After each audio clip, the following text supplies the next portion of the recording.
అవసరమని దేవుని సన్నిధిలో ప్రార్థన చేయక దేవుడు ఇచ్చిన కొన్ని తలంపులను ఈ రోజున మీ మనసులో ఆత్మదేవుడే మాట్లాడును గాక. హల్లెలూయా. చూడండి, మూల వాక్యముగా నిర్గమాకాండ గ్రంథము 23వ అధ్యాయము 20వ వాక్యాన్ని చదువుకున్నాం. ఇదిగో త్రోవలో నిన్ను కాపాడి నేను సిద్ధపరిచిన చోటునకు నిన్ను రప్పించుటకు ఒక దూతను నీకు ముందుగా పంపుచున్నాను. ఆయన సన్నిధి జాగ్రత్తగా నుండి ఆయన మాటలు వినవలెను. ఆయనకు కోపము రేపవద్దు. మీ అతిక్రమములను ఆయన పరిహరింపడు. నా నామము ఆయన సన్నిధిలో నా నామము ఆయనకు ఉన్నది. దేవునికి స్తోత్రం కలుగును గాక. చిన్న ప్రార్థన చేసుకున్నామండి. దేవుడి వాక్యముల నుండి ఈరోజున మనతో ఒక కొన్ని 3 విషయాలు ఆత్మదేవుడు క్లుప్తంగా మనతో ముచ్చటించినట్లుగా, ఎలా ఉంటే ప్రభు మనను కాపాడుతాడో, ఆయన దూతను మనకు ఎలాగ ముందుగా ఉంచుతాడో ఒక్కసారి దేవుని వాక్యాన్ని బట్టి ప్రభువా ఈ రోజున నీ సేవకుని ద్వారా మాతో మీరు మాట్లాడండి అయ్యా అని ఒక హృదయంలో చిన్న ప్రార్థన చేసుకుని దేవుని వాక్యాన్ని బహు క్లుప్తంగా మనం ధ్యానం చేద్దాం. పరిశుద్ధుడైన తండ్రి, మహిమగలిగిన దేవా, చదివిన వాక్య భాగాన్ని దీవించండి అయ్యా. ఈ కడవరి కాలమందు జీవిస్తున్న మా జీవితాల్లో ఎక్కడ చూసినా వైరల్ ఫీవర్స్ అయినా ఎన్నో రోగ బలహీనతల బిడ్డలను వేధిస్తూ ఉన్నాయి. అయినప్పటికీ నువ్వు చేసిన అద్భుత కార్యాల కొరకై నీ స్తోత్రాలు. ఈ దినమున ఒక్కొక్కరిని ప్రభువా నీ సన్నిధిలో నీ నామ మహిమార్థమై సాక్షులుగా మీరు నిలబెట్టారు. దేవా, ఈ సంఘము ద్వారా చేస్తున్న ప్రార్థనను మీరు వింటున్నారు. ఎన్నో బలమైన కార్యాలు చేస్తున్నారు. సమస్తమైన మహిమ నీకేనైనా. పరిశుద్ధాత్మ తండ్రి, చదివిన వాక్యముల నుండి మీరు మాతో మాట్లాడండి. నీ మాటలు విని ఆ వాక్యానుసారంగా జీవిస్తూ నీ మహిమగలిగిన రాకడకు మేమందరము సిద్ధపడినట్లుగా మా హృదయాలు ఆయత్తపరిచి నీ మహిమతో నింపి నడిపించమని యేసు నామమున ప్రార్థించి వేడుకొనుచున్నాము తండ్రి. ఆమేన్. హల్లెలూయా. మంచిదండి, కొద్ది నిమిషాలు క్లుప్తంగా దేవుని వాక్యాన్ని మనం విని ఆశీర్వాదకరంగా తిరిగి మన గృహాలకు వెళ్తాం. దేవుని స్తోత్రం కలుగును గాక. ఈ రోజున మనం చెప్పుకున్న అంశం ఏంటంటే, ఒక దూతను నీకు ముందుగా పంపుచున్నాను. ఈ రోజున దేవుని దూత మనకు ముందుగా ఉంటే బలమైన కార్యాలు చేయగలుగుతుంది. బైబిల్ గ్రంథంలో గాబ్రియేలు, మిఖాయేలు అనే దూతలు ఉన్నారు. ఎవరంట? గాబ్రియేలు, మిఖాయేలు.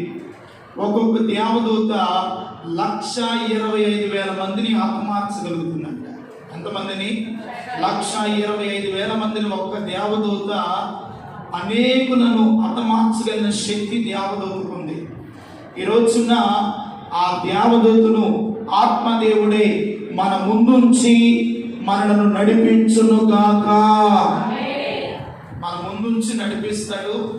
ఆయన అలాగ నడిపించాలి అంటే మనం ఎలాగ జీవించాలి, ఎలాగో ఆయన మాట వినాలి, ఆయన సన్నిధిలో ఎలాగ ఉండాలి అని కొద్ది నిమిషాలు దేవుని వాక్యములో నుండి మనం ధ్యానం చేస్తే 20వ వాక్యములు అంటాడు, ఇదిగో త్రోవలో నిన్ను కాపాడి నేను సిద్ధపరిచిన చోటునకు నిన్ను రప్పించుటకు ఒక దూతను నీకు ముందుగా పంపుచున్నాను.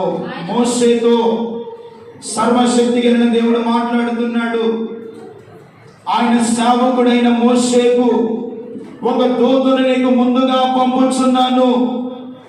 నీవు వెళ్ళు ప్రతి స్థలమందు నేను నిన్ను కాపాడుతాను, నీకు ముందుగా ఒక దూతను పంపుతాను అని దేవుడు మోషేతో చెప్పడానికి గల కారణం ఏమిటయ్యా అంటే, అక్కడ కింద 21 వచ్చిన అంటున్నాడు, ఆయన సన్నిధి జాగ్రత్తగా నుండి ఆయన మాటను మాత్రమే వినవలెను. దేవునికి మహిమ కలుగును గాక. ఆయన దూత ఈ రోజున మన కుటుంబాన్ని కాపాడాలి, మన బిడ్డలను కాపాడాలి. ఆయన దూత మనకు ముందుండి మనల్ని నడిపించాలి అంటే మనతో దేవుడు మాట్లాడుతున్నాడు. ఆయన సన్నిధిని జాగ్రత్తగా ఉండి ఆయన మాటను మీరు వినాలి. మొదటిగా ఆయన సన్నిధిలో ఎలా ఉండాలంట? బాబు జాగ్రత్తగా ఉండాలి. బోధిస్తున్న నేనైనా, బోధ వింటున్న మీరైనా దేవుని సన్నిధిలో ఎలా ఉండాలంటే, ఒక విశ్వాసిగా, ఒక దేవుని నమ్మిన బిడ్డగా దేవుని సన్నిధిలో జాగ్రత్తగా ఉండి దేవుని మాటలు చాలా జాగ్రత్తగా వినాలి. ఈ రోజున మందిరానికి వస్తున్నాం, దేవుని మాటను జాగ్రత్తగా వినలేకపోతున్నాం. దేవుడు చెప్పినది మన జీవితాల్లో చేయలేకపోతున్నాం. దేవుడు ఎలాగో జీవించమన్నాడో అలాగో జీవించలేకపోతున్నాం. అందుకే ఈ రోజున మన జీవితాల్లో ఎన్నో శోధనలు, ఎన్నో సమస్యలు, ఎన్నో బలహీనతలు మన జీవితాల్లో ఉండడానికి గల కారణము ఆయన సన్నిధిలో జాగ్రత్తగా ఉండలేకపోతున్నాం, ఆయన మాటను వినలేకపోతున్నాం. అందుకే ఈ రోజున ఆయన దూత మనకు ముందుగా నడవలేని స్థితిలో ఉంది. ఈ రోజున ఆయన దూత మనకు ముందుండి నడిపించాలి అంటే, ఆనాడు మోషేను నడిపించిన దేవుడే ఈనాడు కూడా అదే దేవుడే కదా. ఆ దేవునికే మనం ప్రార్థన చేస్తున్నాము కదా, ఆ దేవుని ఆరాధిస్తున్నాము కదా. ఎందుకు నీవు కాపాడబడలేదు? ఎందుకు నీ కుటుంబము రక్షింపబడలేదు? ఎందుకు నీవు దేవుని సన్నిధిలో క్షేమాన్ని పొందుకోలేకపోతున్నావంటే, ఆయన సన్నిధిలో జాగ్రత్తగా ఉండలేని స్థితి మనలో ఉన్నది. అందుకనే దేవుడు మనతో మాట్లాడుతున్నాడు, చాలా జాగ్రత్తగా వినాలి. ఆయన అంటున్నాడు కదా, నా సన్నిధిని జాగ్రత్తగా మీరు ఉండాలి, ఉండి ఆయన మాటను ఏం చేయాలంట? వినాలి. అందుకనే చూడండి, సంఖ్యాకాండము 14వ అధ్యాయము 35వ వాక్యాన్ని చదువుకున్నాం. యెహోవాకు నేను చెప్పిన మాట, నాకు విరోధముగా కూడిన చెడ్డదగు ఈ చెడ్డ సమాజమునకు నిశ్చయముగా దీన్ని చేసేదను. ఈ అరణ్యములో వారు క్షీణించిపోవుదురు, ఇక్కడనే చనిపోవుదురు. వినండి, వినండి. ఈ అరణ్యములో వారు క్షీణించిపోవుదురు. సర్వశక్తి కలిగిన దేవుడు వేగుల వారిని పంపించారు. ఎక్కడ పంపించారు? ఎరుకో పట్టణాన్ని చూసిరామని వేగుల వారిని పంపిస్తే కొంతమంది మంచి సమాచారాన్ని తీసుకొని వచ్చారు, కొంతమంది చెడ్డ సమాచారాన్ని తీసుకొని వచ్చారు. ఎవరైతే చెడ్డ సమాచారాన్ని తీసుకొని వచ్చారో వారి జీవితాల అరణ్యములో ఏమైందంట? క్షీణించిపోయి చాలా మంది చనిపోయారు. ఎవరైతే మంచి సమాచారాన్ని తీసుకొని వచ్చి యెహోవా మాటను జాగ్రత్తగా విన్నవారు ఆయన సన్నిధిలో బ్రతుకుతూ జీవిస్తూ ఉన్నారట. దేవునికి మహిమ కలుగును గాక. అందుకనే దేవుడు మాట్లాడుతున్నాడు. మరలా వాక్యాన్ని చదవండి. ఆ దేశమును సంచరించు చూచుటకు మోషే చేత ఇదిగో పంపబడి తిరిగి వచ్చి ఆ దేశమును గురించి చెడ్డ సమాచారము చెప్పుట వలన సర్వ సమాజము అతని మీద సనుగునట్లు చేసిన మనుషులు అనగా ఆ దేశమును గురించి మనుషులు యెహోవా సన్నిధిని తెగులు చేత చచ్చిరి. వేరు చేత చచ్చారంట, తెగులు చేత. ప్రియమైన వాళ్ళరా, యెహోవా మాటను విని మోషే పంపించినటువంటి పని వారు ఏం చేస్తారయ్యా అంటే, దేవుని ఆ దేశాన్ని చూసిరామని వారు చెడ్డ సమాచారాన్ని తీసుకొని వచ్చారు. కనుక ఆనాడు ఇశ్రాయేలు ప్రజల మీదకు దేవుడు తెగుళ్లను పంపించాడు. తాపకరమైనటువంటి రోగములు, అనేకమైనటువంటి పరిస్థితులు ఆనాడు ఇశ్రాయేలును ఎదుర్కొనడానికి గల కారణము వారు యెహోవా మాటను జాగ్రత్తగా వినకుండా ఆయన చూసి రామని పంపించిన దేశమును గురించి ఒక చెడ్డ సమాచారాన్ని తీసుకొని రావటాన్ని బట్టి అరణ్యముల వారు క్షీణించిపోయారు, చనిపోయారు. తెగులు చేత అనేకులు చచ్చిరి. దేని చేత చచ్చారంట? తెగులు చేత. ఈ రోజున ఎన్నో రోగములు, ఎన్నో వైరల్ ఫీవర్స్, ఎన్నో దీర్ఘకాలపు రోగములు, బలహీనతలు మనుషులను పట్టి వేధిస్తున్నా ఎవరి మాట వినలేదు. దేవుని మాటను వినని ప్రజలుగా ఉన్నారు. దేవుని సన్నిధిలో జాగ్రత్తగా జీవించలేని బిడ్డలుగా ఉంటున్నారు. ఆయనకు కోపము పుట్టించే వారుగా ఉంటున్నారు. అందుకనే యెహోవా తెగులు చెడ్డ సమాచారాన్ని తీసుకొని వచ్చిన వారందరి మీదకు వచ్చినందున వారేమైపోయారంట? చనిపోయారు. కింద వచ్చిన చదవండి. అయితే ఆ దేశమును సంచరించి చూసిన మనుషులలో ఇదిగో ఒప్పినే కుమారుడకు కాలేబును బ్రతికిరి. దేవునికి స్తోత్రం కలుగును గాక. నూనో కుమారుడైన యెహోషువ, ఒప్పినే కుమారుడైన కాలేబు వారు మాత్రమే మంచి సమాచారాన్ని తీసుకుని వచ్చి దేవుని సన్నిధిలో సజీవులుగా నిలబడ్డారు. దేవునికి మహిమ కలుగును గాక. ఈ రోజున నీవు, నీ కుటుంబము, నీ బిడ్డలు ఆయన సన్నిధిలో మీరు సజీవులుగా, ఆరోగ్యకరముగా, దీవెనకరంగా ఉండాలి అంటే ఆయన మాటను జాగ్రత్తగా విని ఆయన సన్నిధిలో మీరు ఆయన మాటను వింటూ ఉంటే ఆయన సన్నిధిలో ఒప్పినే కుమారుడైన కాలేబు, యెహోషువలు ఆయన సన్నిధిలో సజీవులుగా వారి వారందరూ కూడా బ్రతికారంట. దేవుని స్తోత్రం కలుగును గాక. ఆయన సన్నిధిలో బ్రతుకున్నట్టు మనం ఎందుకు దేవుని మందిరానికి వస్తున్నాం? ఆయన సన్నిధిలో నేను, నా కుటుంబము, నా బిడ్డలు సజీవులమై ఉండి దేవుని ఆరాధించాలనే కదా దేవుని మందిరానికి వచ్చాం. ఆయన కోపాగ్ని మన మీద రగులకుండా ఆయన దూత మనకు ముందు ఉండాలి అంటే ఒకటి, ఆయన మాటను జాగ్రత్తగా మనం ఏం చేయాలంట? వినాలి. ఇశ్రాయేలీయులు ఆయన మాటను వినకపోవడాన్ని బట్టి యెహోవా వారి మీద కోపగించాడు, వారి మీదకు తెగులు పంపించాడు. వారిని అరణ్య మార్గముల వారు క్షీణించిపోయారు. ఈ రోజున రోగాల చేత మనం క్షీణించిపోతున్నాం. బలహీనతల చేత మన కుటుంబము క్షీణించిపోతూ ఉంది. రోగ రుగ్మతులు మన కుటుంబాలు వేధిస్తూ ఉన్నాయి. అరణ్యమనగా లోకములో మనం ఉన్నాం. ఎన్నో రోగ రుగ్మతులు, ఎన్నో దీర్ఘకాలములు, శాపములు ఈ రోజున మనం వేధించడానికి గల కారణము ఒకవేళ యెహోవా మాటను వినకపోతూ ఉన్నావేమో, దేవుని మాటను జాగ్రత్తగా వినలేకపోతున్నావేమో, ఆయన చెప్పింది మనం చేయలేకపోతున్నావేమో, ఆయన సన్నిధిలో వణికే స్థితి మనలో లేదేమో. అందుకనే యెహోవా మనలను క్షీణింపజేస్తున్నాడని అర్థం చేసుకోవాలి. ఎక్కడ ఈ బలహీనత వస్తుంది? ఎక్కడైనా నేను దేవుడికి అయాస్కరంగా ఉన్నానా? నా మాటలు దేవుడికి ఎక్కడైనా బాధ కలిగించేనా?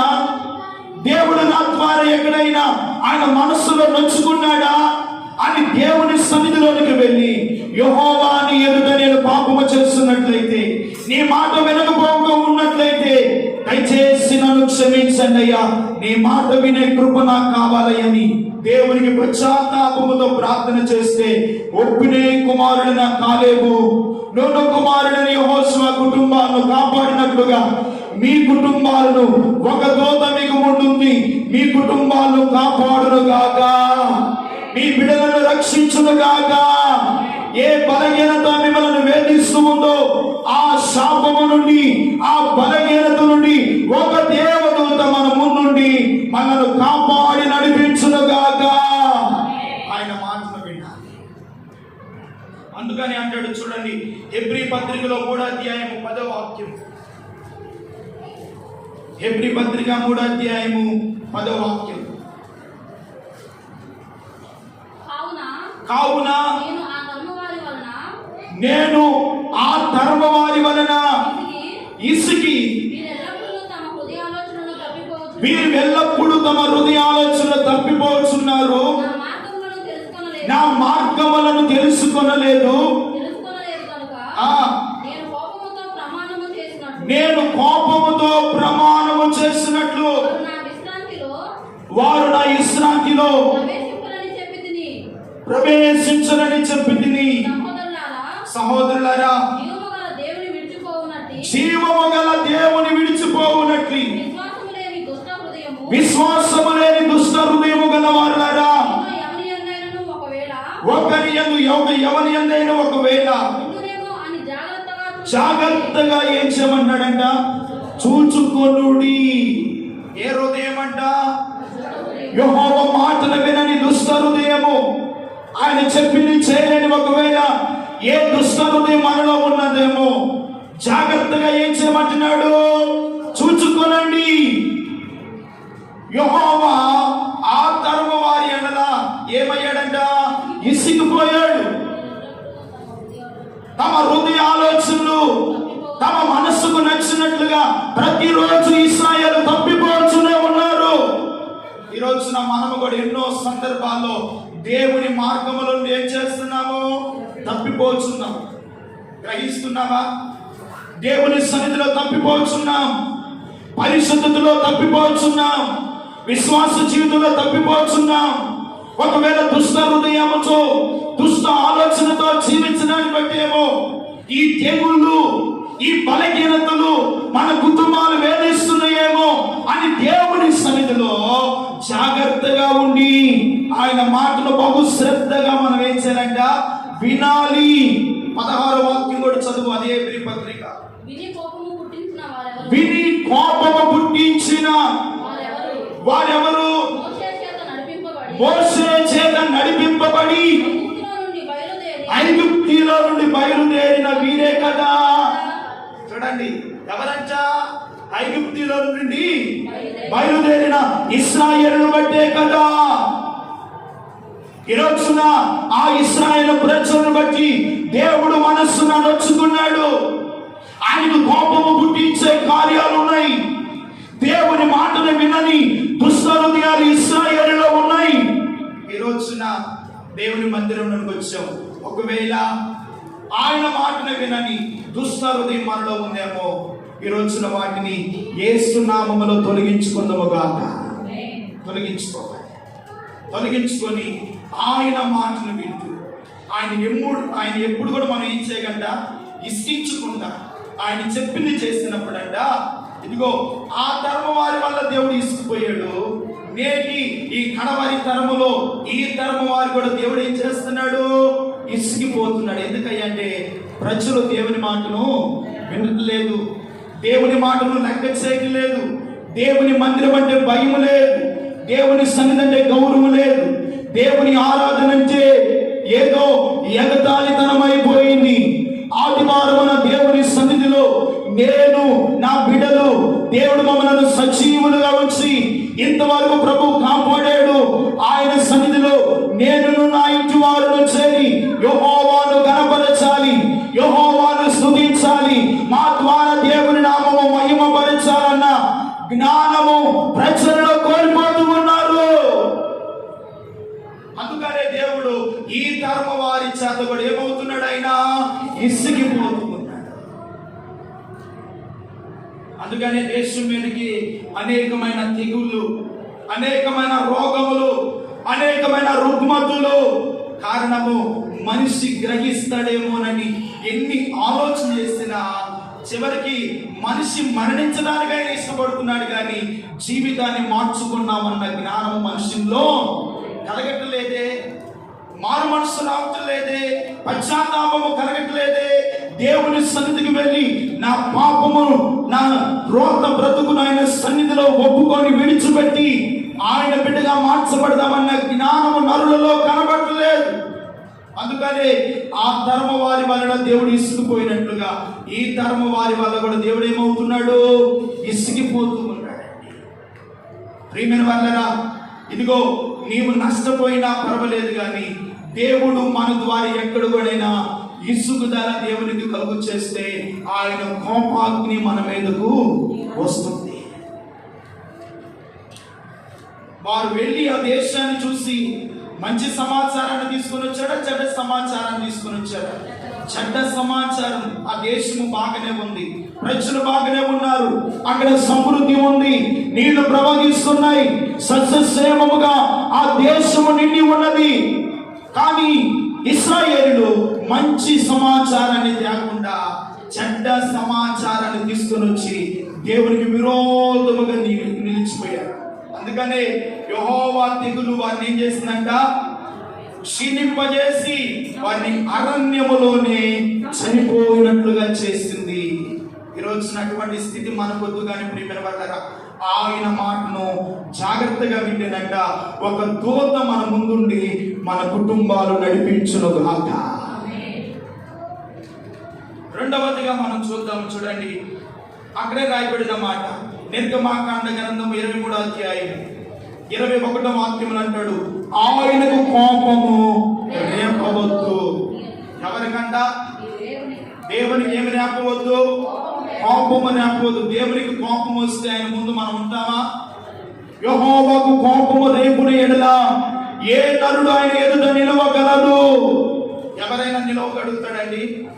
రాజ్యాలు నిలవలేవు, దేశము నిలవలేదు. ఎంతమంది మహా పండితులైన జ్ఞానమైన ఎంత రాజు అయినా ఆయనకు కోపము పుట్టిస్తే ఆయన కోపము ఎదుట ఏ నరుడు నిలువలేదు. అందుకని అంటాడు, చూడండి, కీర్తన గ్రంథము 2వ సంకీర్తన 12వ వాక్యాన్ని చదువుకున్నాం. ఆయనకు కోపము త్వరగా రగులుకొనెను, కుమారుని ముద్దు పెట్టుకొనుడి, లేని ఎడల ఆయన మనలను కోపించును. ఏమంటున్నాడంట? ఆయన కోపము త్వరగా రగులుకొనును. ఎందుకండి దేవునికి కోపం రేపించే కార్యాలు? దేవుడికి ఎక్కడ కోపం వస్తుంది అంటే ఆయన మాటలు వినపోయినప్పుడే ఏమొస్తుంది? ఆయనకి కోపం వస్తుంది. రెండవది, ఆయన చెప్పినట్లుగా జీవించకపోతే యెహోవాకు కోపం వస్తుంది. ఇంకా ఆయన సన్నిధిలో నీతిమంతులుగా, పరిశుద్ధులుగా, యథార్థవంతులుగా జీవించకపోతే యెహోవాకు కోపము రేగుతుంది. ఇశ్రాయేలు అదే చేశారండి. నీతిమంతులుగా జీవించలేకపోయారు, యథార్థవంతులుగా నడవలేకపోయారు. అరణ్యములో ఎన్ని మార్లు యెహోవాను మాటి మాటికి శోధిస్తూ వచ్చారు. అందుకనే యెహోవా వారి మీద కోపము త్వరగా. ఎందుకండి మన కుటుంబాల మీద యెహోవా కోపము రగులుకుండా ఉండాలి అంటే ఆయన మాటలు విన్నామా వద్దా? చెప్పండి. ఆయన మాటను జాగ్రత్తగా విన్నామండి. ఆయనకు కోపము రేపించే క్రియలు మనలో ఏ మాత్రమైనా కనబడకుండా ఉండును గాక. కనపడకూడదు. దేవునికి కోపాన్ని మనం రేపకూడదు. ఆయన కోపం వస్తే మనం ఆయన ఎదుట మనం నివసిస్తే ఆయన ముఖాన్ని మనము చూడలేము, ఆయన ఎదుట ధైర్యముగా నిలబడలేము. అందుకని యెహోవాకు కోపము మీరు రేపవద్దు. అదే కీర్తన 5వ వాక్యం కూడా చదవండి. ఆయన ఉగ్రుడై వారితో పలుకును, ప్రచండ కోపము చేత వారిని తల్లడింపచేయును. నేను నా పరిశుద్ధ పర్వతమైన సియోను మీద నా రాజును ఆసీనుడుగా చేసి ఉన్నాను. దేవునికి మహిమ కలుగును గాక. ఎవరిని రాజుగా చేశాడంట? నా పరిశుద్ధ పర్వతం మీద, సియోను మీద నా రాజును ఆసీనుడుగా చేసి ఉన్నాను. ఆ రాజే మన ఆరాధ్య దైవమైనటువంటి యేసుక్రీస్తు ప్రభుల వారు. దేవునికి మహిమ కలుగును గాక. అందుకనే ఆయన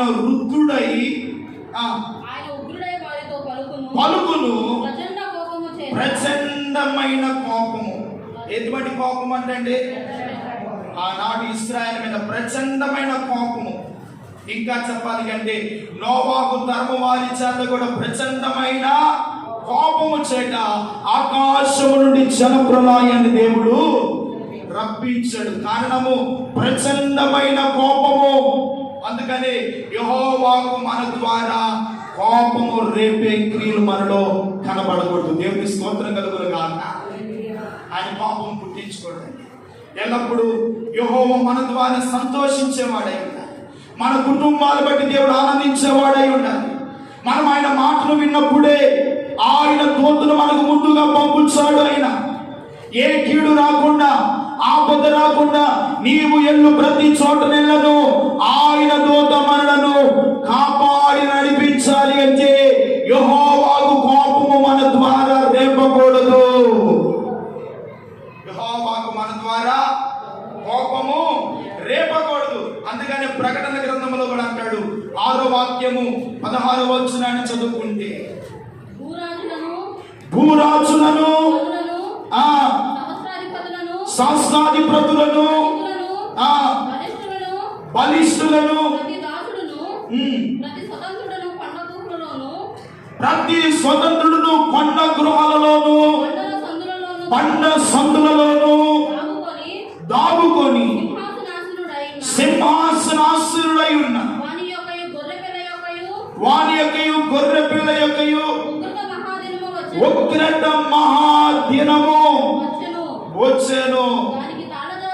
దానికి తాళచాలగలవాడు ఎవడు?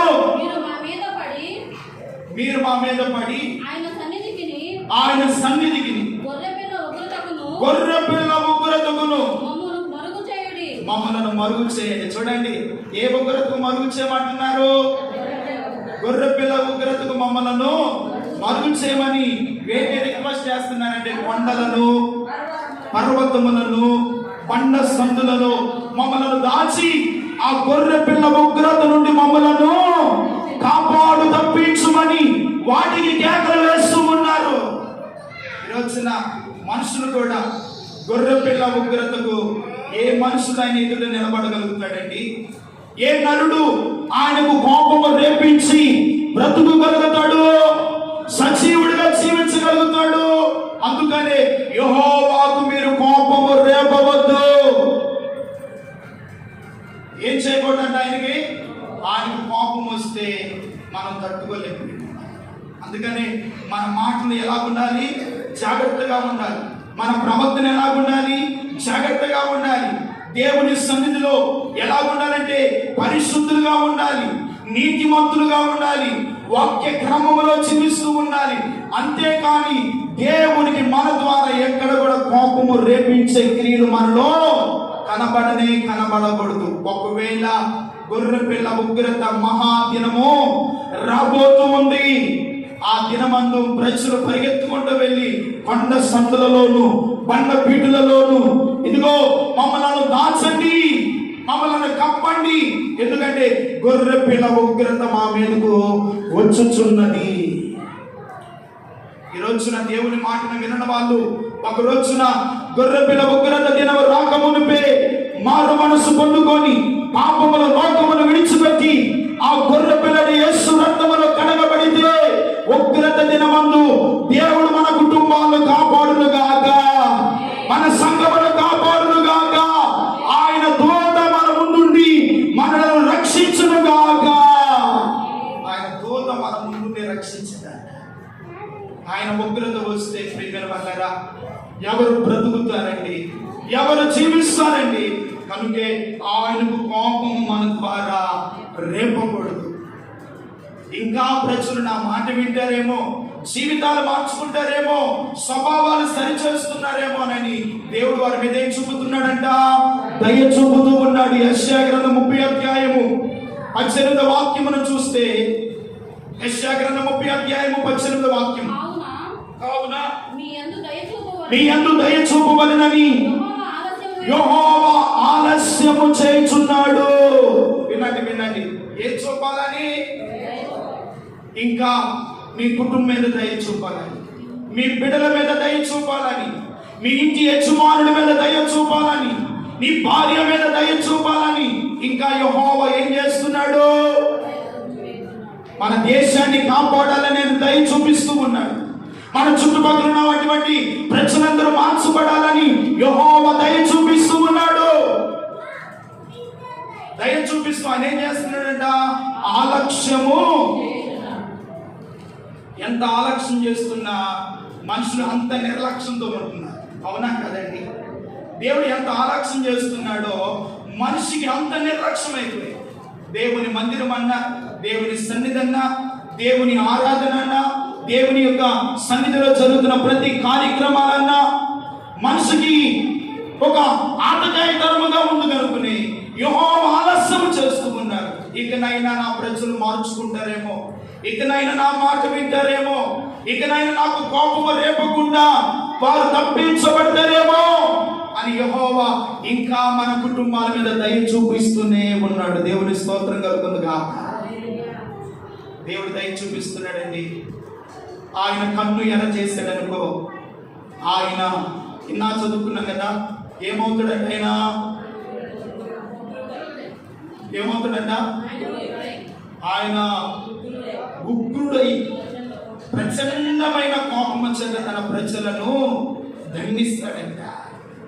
ఎందుకు అంత కోపం దేవునికి మన మీదంటే ఆయన మాటలు వినకపోవడం, ఆయన కోపము రేపించే క్రియలు మనలో ఉండటాన్ని బట్టి, ఆయన చెప్పింది ప్రకారంగా జీవించడాన్ని బట్టి యెహోవాకి ఏమొస్తుందంట? కోపం వస్తుంది. అందుకని ఇశ్రాయేలు ప్రజలకు అన్నాడు, ఇశ్రాయేలులారా ఇకనైనా నా మాట విని నా తట్టు తిరగండి అంటున్నాడు. దేవుని స్తోత్రం కలుగును గాక. అదే నిర్గమాకాండ గ్రంథము 21వ వచనం చదువుకున్నాం కదా, కింద వచనం, ఆయన మీ అతిక్రమములను ఆయన పరిహరింపడు, నా నామము ఆయనకు ఉన్నది. ఆయన మన పాపములను ఏం చేయాలంట? పరిహరింపడు. ఎందుకు పరిహరింపడు? అంత పాపము ఇశ్రాయేలీయులు దేవునికి పుట్టించాడు కనుకనే వారి పాపములను ఆయన ఏం చేయలేదంట? పరిహరింపని దేవుడుగా ఉన్నాడు. అందుకని అంటున్నాడు, చూడండి యెహోషువ గ్రంథము 4వ అధ్యాయము 24వ అధ్యాయం 23వ వాక్యం. యెహోషువ గ్రంథము 24వ అధ్యాయం 23వ వాక్యం. అందుకతడు అలాగైతే నీ మధ్యనున్న అన్య దేవతలను తొలగించి ఇశ్రాయేలుల దేవుడైన యెహోవా తట్టు మీ హృదయములను తిప్పుకొనుడని చెప్పాను. దేవునికి మహిమ కలుగును గాక. ఆయన కోపము చల్లారాలి అంటే ఇశ్రాయేలులారా మీ హృదయములను యెహోవా తట్టునకు తిప్పుడి. దేవుని స్తోత్రం కలుగును గాక. ఎంతకాలము అన్య దేవతల వైపు వారి హృదయాలు ఉన్నాయి, అష్టారోతు దేవతల వైపు వారి హృదయాలు ఉన్నాయి, లోకం వైపు వారి హృదయాలు ఉన్నాయి, పాపం వైపు వారి హృదయాలు ఉన్నాయి. అందుకని యెహోషువ ద్వారా ఇకనైనా మీ హృదయములను యెహోవా తప్పు తిరుగుడని వారికి ప్రకటన చేశాడు. దేవుని స్తోత్రం కలుగును గాక. ఈ రోజున మన హృదయాలు తిరిగి యెహోవా వైపు మళ్ళించిన ఎడల, ఆయన వైపు మన హృదయాలు తిరిగిన ఎడల దేవుడు మన ముందు ఒక దూతను నడిపించబోతున్నాడు. దేవుని స్తోత్రం కలుగును గాక. ఆయన దూత మన ముందు నడిస్తేనంట, ఇదిగో ఆ దూత మనలను త్రోవలో ఉన్నప్పుడు, మార్గములో ఉన్నప్పుడు మనలను కాపాడగలుగుతుంది. దేవుని స్తోత్రం కలుగును గాక. నిన్ను మాత్రమే కాదు, నీ ఇంటి వారిని, నీ బిడ్డలను, మన సంఘాన్ని, మన కుటుంబాలను, మన ప్రాంతాన్ని దేవుడు కాపాడాలి అంటే అన్నాడు కదా, మీ హృదయములను యెహోవా తట్టు తిప్పివేయి. రాజుల మొదటి గ్రంథం 8వ అధ్యాయం 58వ వచనాన్ని చదువుతున్నాం. రాజుల మొదటి గ్రంథము 8వ అధ్యాయం 58వ వచనం. తన మార్గములన్నిటిని అనుసరించి నడుచుకొనున్నట్లుగా ఇదిగో తాను మన పితరులకు ఇచ్చిన ఆజ్ఞల చొప్పున, కట్టడలను చొప్పున విధులను చేకొనున్నట్లుగా ఇదిగో మన హృదయములను ఆయన తట్టు తిప్పుకొందుము గాక. ఎవరి తట్టండా? దేవుని తట్టు మన హృదయములను తిప్పుకొందుము గాక అంటున్నాడు. అందుకనే ఆయన ఆజ్ఞలను, ఆయన కట్టడలను, ఆయన విధులను కైకొన్నట్లుగా మన హృదయములను ఏం ఎవరి తట్టంట? దేవుని తట్టు తిప్పుకొందుముగాక. దేవుని బిడ్డారా, ఈరోజు ఆయన తట్టు మనం తిరుగుదాం. దేవుని తట్టు తిరిగితే దేవుడు మన తట్టు తిరుగుతాడు, మన బిడ్డల తట్టు తిరుగుతాడు, మన కుటుంబం తట్టు తిరిగితే ఆయన మనతో ఉంటే మన ముందర ఒక దూత నడవబోతుంది. దేవుని స్తోత్రం కలుగునుగాక. ఆ దూతే మన కుటుంబాన్ని, మన సంఘాన్ని, మన బిడ్డలను కాపాడి నడిపించునుగాక. రోగముల నుండి కాపాడునుగాక, కీడు నుండి కాపాడునుగాక, యెహోవా కోపము నుండి దేవుడు మనల్ని కరుణించునుగాక. దేవుడు కరుణిస్తాడు, కాపాడుతాడు, రక్షిస్తాడు. చివరిగా ఒక మాట చెప్పి నేను ముగిస్తాను. 119వ కీర్తన 36వ వాక్యం. 119వ కీర్తన 36వ వాక్యం. ఇదిగో లోభము తట్టు కాక నీ శాస్త్రముల తట్టు నా హృదయమును తిప్పుము. దేవునికి మహిమ కలుగునుగాక. ఎవరి భక్తుడు? దావీదు ప్రార్థన చేస్తుంది. లోభము తట్టు, లోభం అనగా పాపము తట్టు, ఈ లోక సంబంధమైనటువంటి మోషే అంటాడు కదా, ఈ లోకములున్న అల్పకాల పాపభోగముల తట్టు తిరగకుండా నీ శాస్త్రముల తట్టు నా హృదయమును తిప్పుము. శాస్త్రములనగా దేవుని వాక్యము తట్టు మనము తిరుగుదుముగాక. దేవుని వాక్యము తట్టు తిరగండి, దేవుని మాటల తట్టు తిరగండి. మీ హృదయములు ఆయన వైపు తిప్పిన యెడల దేవుడు మనలను క్షమిస్తాడు, కాపాడుతాడు. ఉగ్రత, గొర్రెపిల్ల మహా ఉగ్రత నుండి మన కుటుంబాలు కాపాడబడునుగాక, మనం రక్షింపబడుదుముగాక. అందుకని అలాగ మనం జీవించినప్పుడు ఒక దూతను మనకు ముందుగా పంపించి ఏం చేస్తాడో అదే నిర్గమాకాండ గ్రంథము ఏం చేస్తాడంటే ఆయన 24వ వచనాన్ని చదవండి.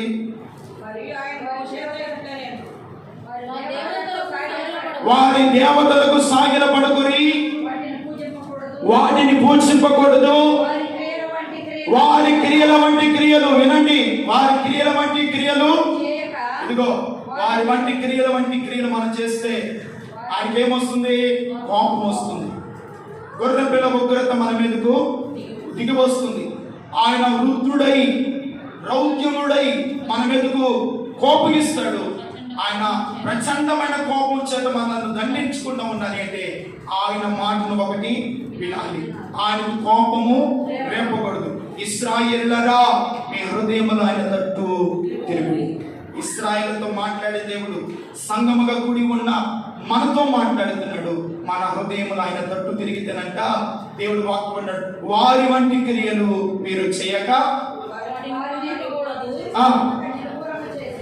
నిర్మూలము చేసి వారి విగ్రహములను బొత్తిగా పగలగొట్టవలెను. మీ దేవుడైన యెహోవాను సేవింపవలెను. అప్పుడు ఆయన మీ ఆహారమును, నీ పానీయమును దీవించును. నీ మధ్య నుండి సర్వ రోగములను తొలగించునుగాక. చప్పలతో దేవునికి మహిమ కలుగునుగాక. చూడండి, వారి వంటి క్రియలు మనం చేయకుండా ఉంటేనంట ఆయన నీ ఆహారమును, నీ పానమును దీవించి, ఇదిగో ఈ రోజున మన కుటుంబాల్లో ఉన్న సర్వ రోగములు, సర్వ బలహీనతలు, దీర్ఘకాలపు వైరల్ ఫీవర్స్, డెంగ్యూ, టైఫాయిడ్, సర్వ రోగములు కుటుంబాలు విడిచిపోవునుగాక. మీ బిడ్డలను విడిచిపోవునుగాక. దేవుడు మన మధ్య నివసించునుగాక. ఆయన దూత మన ముందుండి నడిపించునుగాక. చూడండి, ఆయన మాట వింటే మన మధ్యలో ఉన్నటువంటి సర్వ రోగములు దేవుడు ఏం చేస్తాడంట? తొలగిస్తాడు. అందుకని ఇశ్రాయేలు క్రియల వంటి క్రియలు మనము చేయకూడదు. ఆయనకు కోపము పుట్టించకూడదు. మన హృదయాలు యెహోవా తట్టు తిరిగి ఆయన సంతోషపెడదాం, ఆయన సేవిద్దాం.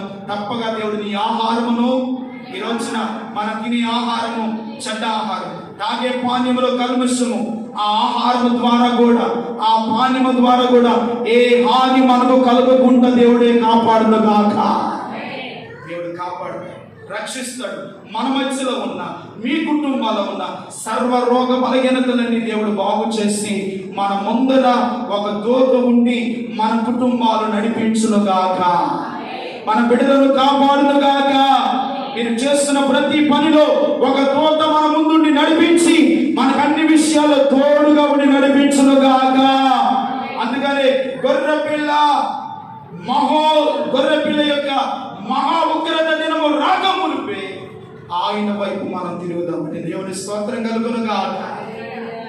ఆయన వైపు తిరిగి దేవునికి ఎక్కడ బాధ కలగకుండా, ఎక్కడ మన ద్వారా ఆయన నొచ్చుకోకుండా సంతోషముతో దేవుని సేవిద్దాం, యథార్థమైన హృదయంతో దేవుని ఆరాధిద్దాం, మహిమ కలిగిన దేవుడిని మన ద్వారా సంతోషపడుద్దాం.